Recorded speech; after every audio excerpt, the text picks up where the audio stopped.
In 1887, a terraced house in Manchester stayed warmer through January than most modern flats do today. No central heating, no electric radiators, no smart thermostat blinking on the wall, just coal, common sense, and a set of tricks that Victorian housewives passed between each other like gospel. Number 14 on this list was so effective that heating engineers still cannot explain why modern insulation fails to match it. And number 3 involves a material you can buy for less than £1 that outperforms anything British Gas will try to sell you this winter. These 25 methods kept families alive through some of the coldest winters in recorded British history. The Great Frost of 1895 hit -27 in Braemar. Pipes burst across the country, but houses that followed these principles stayed livable when newer builds failed completely. Here is the uncomfortable truth. Energy companies have spent decades convincing us that warmth is something you buy by the kilowatt hour, but your great-grandmother knew warmth was something you built, trapped, and managed. And she did it without a single plug socket. Before we begin, subscribe, because once you hear these, you will never look at your heating bill the same way again. Let us count down the 25 smartest ways Victorians kept warm without electricity. Number 25. Draft snakes at every door. Before foam strips and rubber seals, your great-grandmother sewed long fabric tubes, stuffed them with sawdust or sand, and laid them along the bottom of every exterior door. The weight held them in place. The dense filling blocked cold air creeping across stone floors. A single draft snake cost nothing to make, just scraps of old curtain fabric and sawdust begged from the carpenter's yard. By 1890, draft was recognized as the single greatest cause of heat loss in British homes, responsible for up to 30% of warmth escaping in a typical terrace. Yet modern draft excluders, the plastic and brush kind you might buy at B&Q for £8, work no better than a properly made sand-filled snake. The Victorians understood that weight mattered more than technology. A heavy tube pressing flat against the floorboards created a seal that no lightweight foam strip can match. Every bedroom, every parlor, every scullery door had one. The house breathed less, and the family slept warmer. Victorian windows were single-glazed and thin. Heat poured through them like water through a sieve. The answer was curtains, but not the flimsy things we hang today. Proper Victorian curtains were lined with wool or heavy cotton, hung from floor to ceiling, and drawn the moment the sun dropped. Some households added a second layer, an inner curtain of flannel, creating a dead air pocket between fabric and glass. That trapped air acted as insulation, the same principle double glazing uses, but achieved with textile instead of argon gas. A set of heavy curtains in 1870 cost about 4 shillings, a real investment for a working family. But they lasted decades. The ritual of drawing the curtains at dusk was not decorative. It was survival. You could feel the difference within minutes, the room holding its warmth instead of surrendering it to the night. Modern thermal curtains claim the same effect, but most are too short, too thin, and hung too far from the wall to create that essential dead air barrier. Number 23. Keyhole covers. Every lock was a tiny open window. Victorian front doors had large iron keyholes that funneled freezing air straight into the hallway. The solution was a small brass or iron escutcheon plate with a pivoting cover that dropped over the keyhole when the key was removed. These cost a few pence from the ironmonger and stopped a draft that you could literally feel on your ankles from across the room. Some households went further, stuffing rolled paper into unused keyholes, or hanging a small square of leather on a tack above the lock. The principle was simple. Every hole in the building envelope was an enemy. Modern homes have letterboxes, cat flaps, extractor vents, and trickle vents on every window. We have more holes in our walls than the Victorians ever tolerated, A single uncovered keyhole could drop the temperature of a hallway by 2 degrees on a January night. They knew this by feel, not by thermometer. Number 22. The bedroom warming pan. Before hot water bottles became common in the early 1900s, the long-handled copper warming pan ruled the bedroom.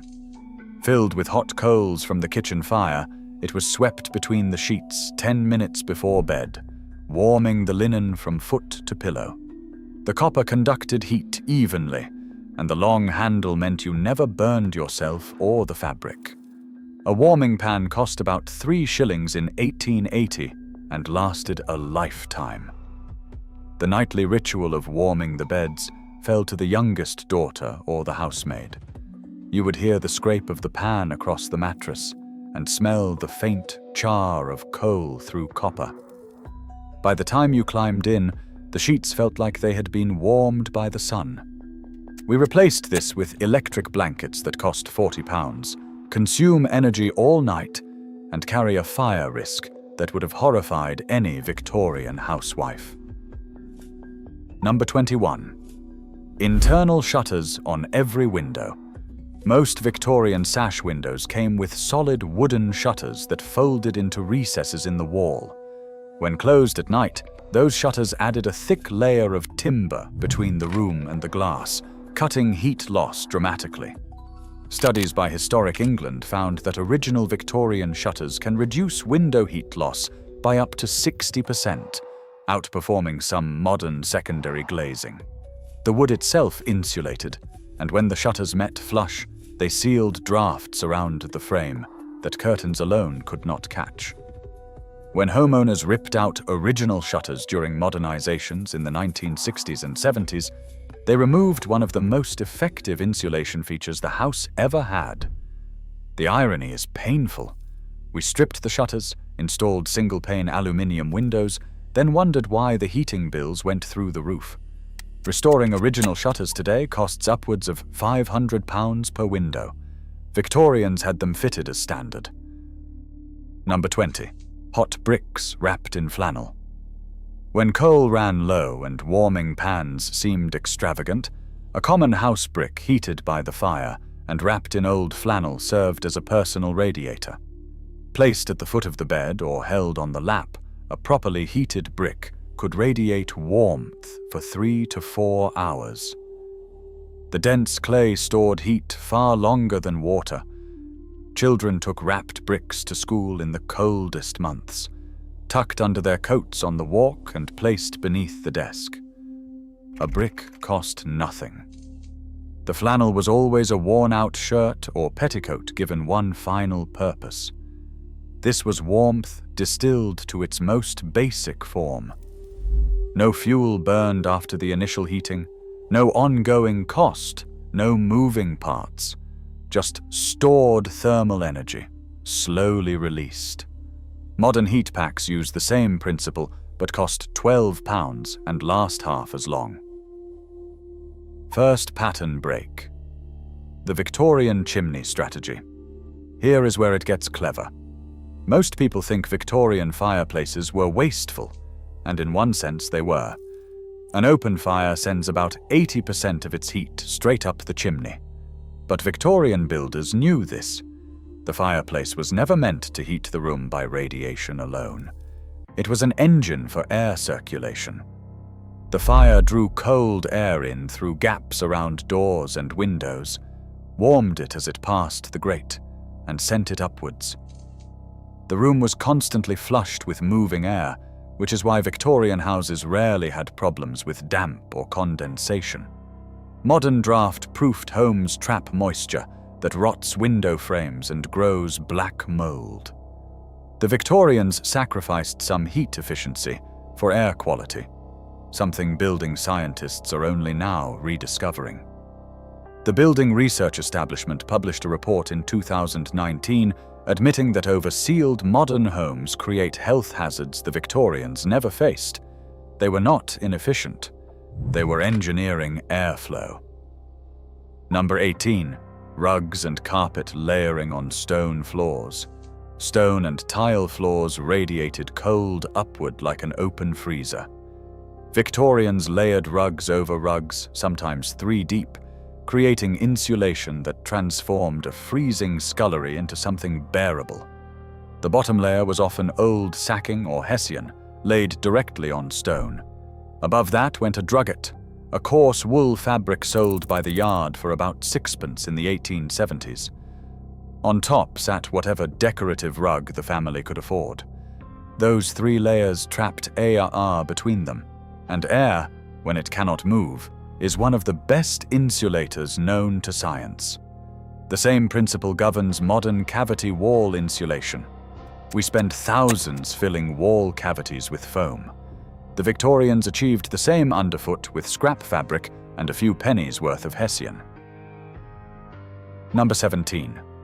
Closing off unused rooms. A Victorian household did not heat every room.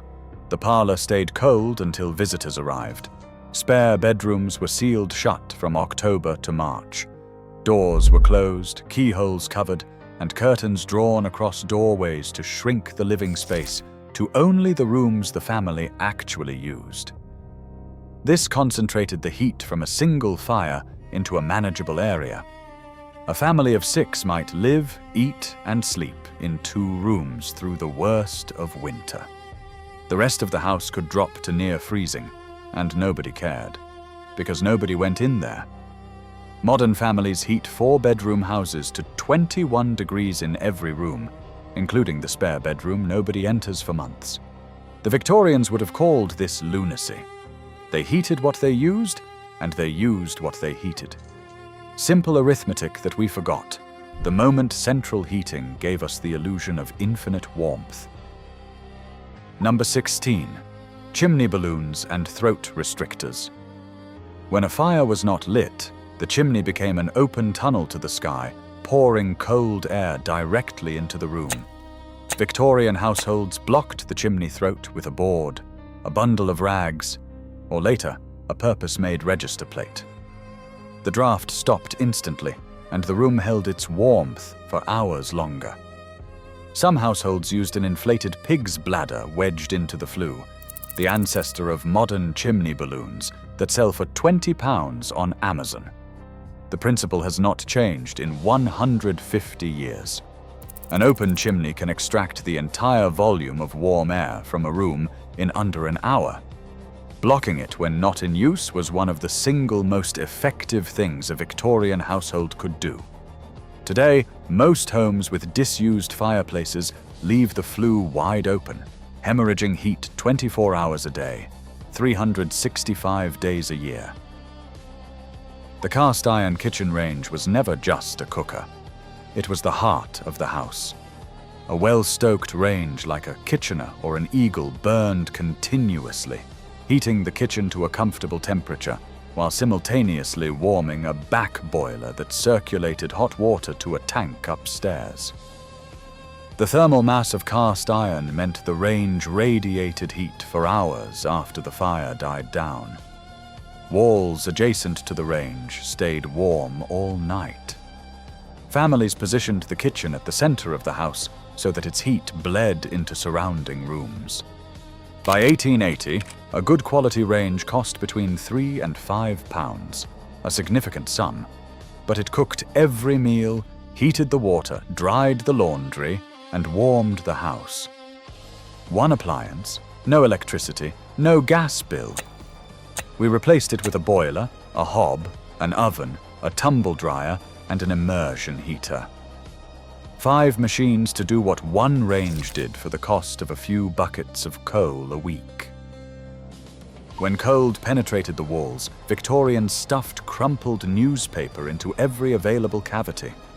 Behind skirting boards, between floorboards and joists, inside wall cavities where plaster had been removed, and even between layers of wallpaper.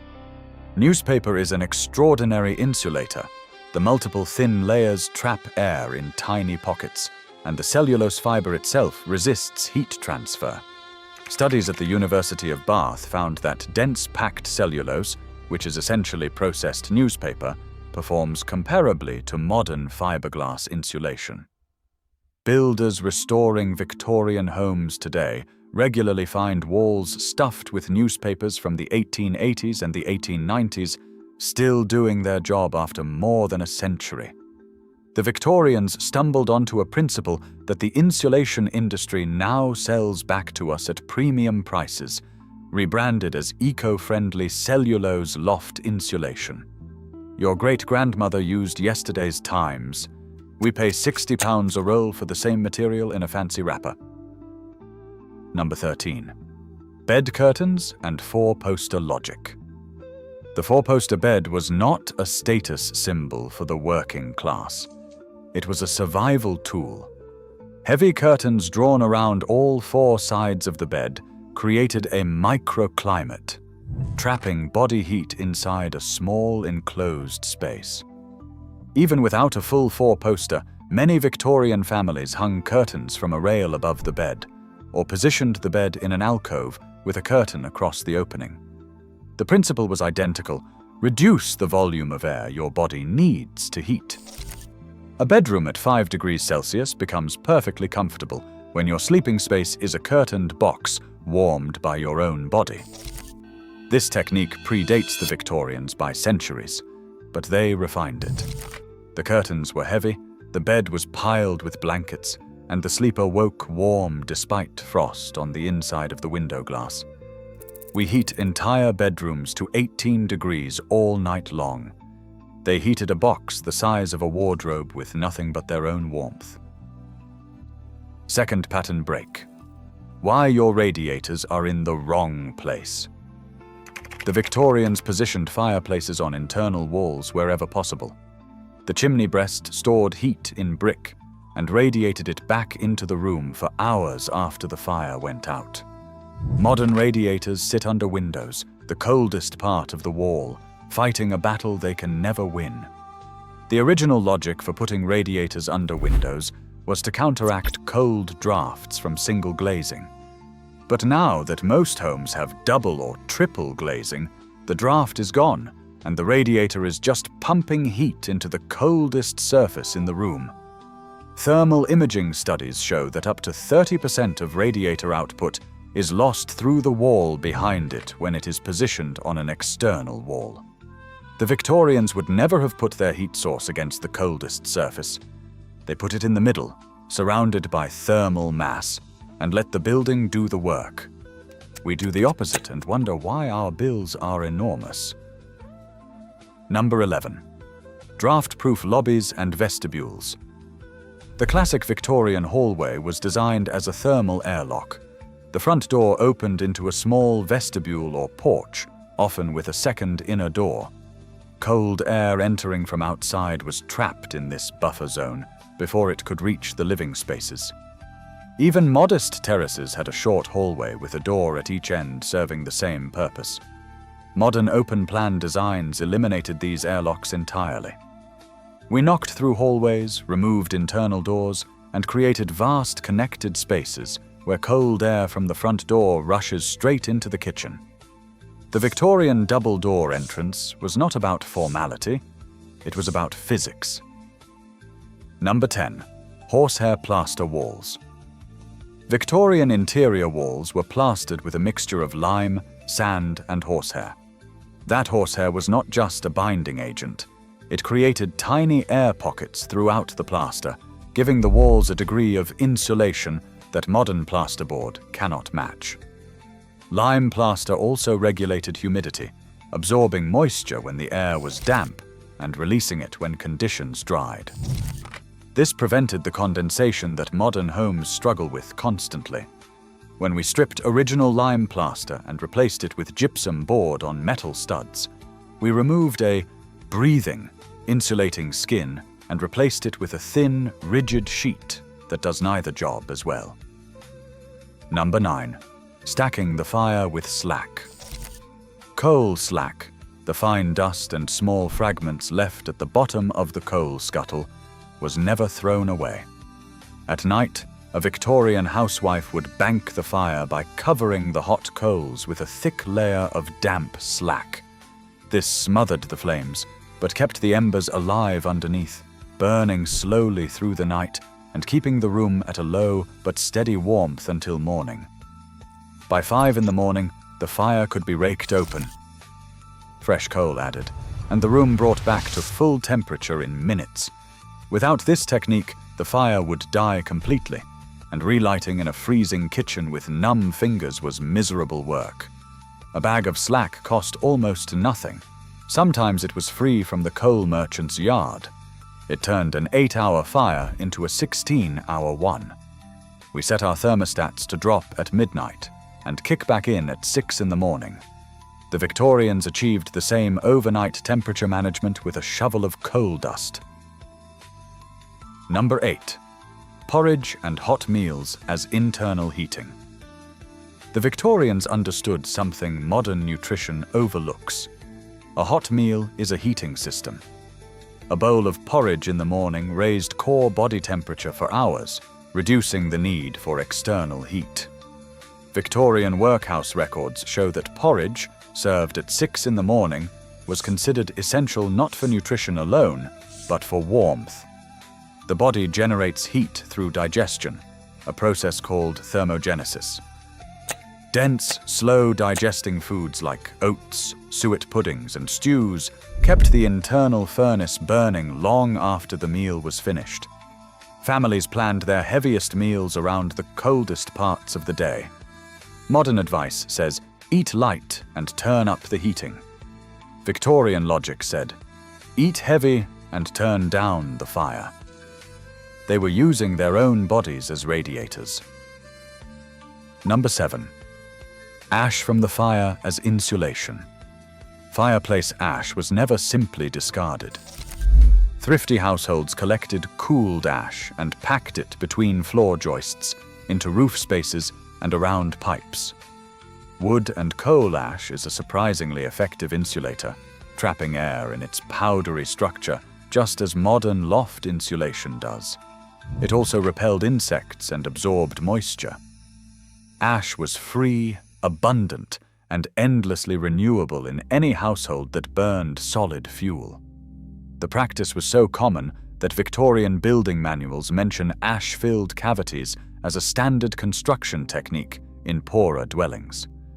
Today we pay for vermiculite and perlite, mineral products that perform almost identically to the ash our ancestors swept up for nothing. Number 6.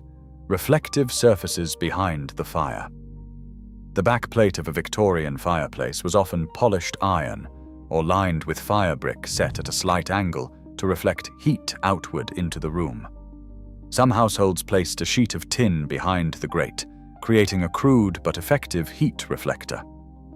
The same physics explains why modern radiator reflector panels work. Any shiny surface behind a heat source bounces infrared radiation back into the living space, instead of letting it absorb into the wall. A sheet of tin cost a few pence. It could increase the effective heat output of a fire by 10 to 15% without burning a single extra lump of coal. Victorian bedding strategy was simple. More layers, more warmth, and less need for heating. A typical winter bed had a straw or flock mattress, a sheet, 2 woolen blankets, a quilt, and often an eiderdown or a heavy counterpane on top. Each layer trapped a thin film of air, building cumulative insulation that rivaled modern duvets rated at 15 toji. The weight itself was comforting, pressing the layers together and preventing convective heat loss. Modern duvets are light and airy, which can make them less efficient at trapping warmth. The Victorians understood that weight equaled warmth. A heavy bed was a warm bed. That pile of blankets was not old-fashioned. It was thermally superior. Wool appeared everywhere in a Victorian home. Curtains, rugs, blankets, clothing, draft excluders, and even wall hangings. Wool insulates even when damp, a property no synthetic fiber can match. It regulates humidity, resists flame, and lasts for decades. A woolen blanket bought in 1880 might still be warming someone's bed in 1930.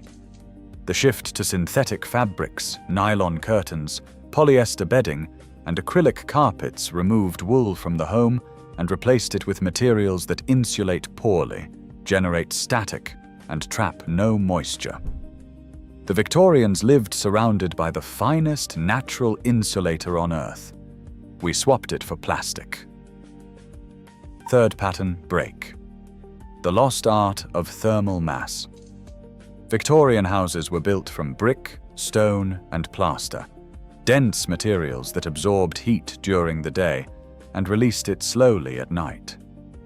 This thermal mass meant that once a Victorian house was warm, it stayed warm for hours. Modern timber frame houses with plasterboard walls have almost no thermal mass.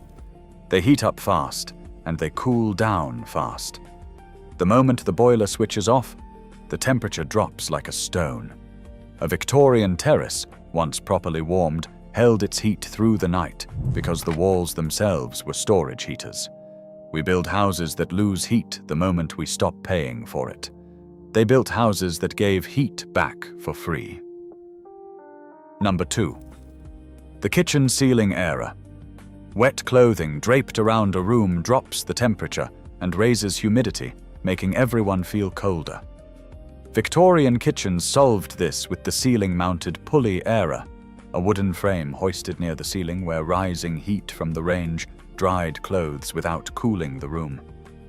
The warm air near the ceiling did double duty, rising naturally from the fire and evaporating moisture from laundry. No tumble dryer, no electricity, no additional energy cost. The clothes dried, the kitchen stayed warm, and the humidity was managed by the constant airflow of the fire-driven ventilation system. A ceiling era cost a few shillings and lasted for generations. We spend £300 on a tumble dryer that costs another £100 a year to run. Number 1. The self-heating Victorian house design. Everything on this list connects to a single principle the Victorians understood instinctively. A warm house is not about generating heat. It is about managing it. Every feature of a well-built Victorian terrace worked together. The central chimney stored and radiated warmth. Heavy curtains and shutters trapped it. Draft excluders and vestibules prevented cold air from entering. The thermal mass of brick walls held heat for hours. Layered rugs insulated the floors. Closed-off rooms concentrated warmth where it was needed. The kitchen range provided heat, hot water, and cooking from a single fuel source. No single trick on this list works in isolation. Together, they created a system so effective that families survived winters that would render most modern homes uninhabitable if the electricity failed. We dismantled this system piece by piece. We ripped out shutters. We removed internal doors. We replaced wool with polyester.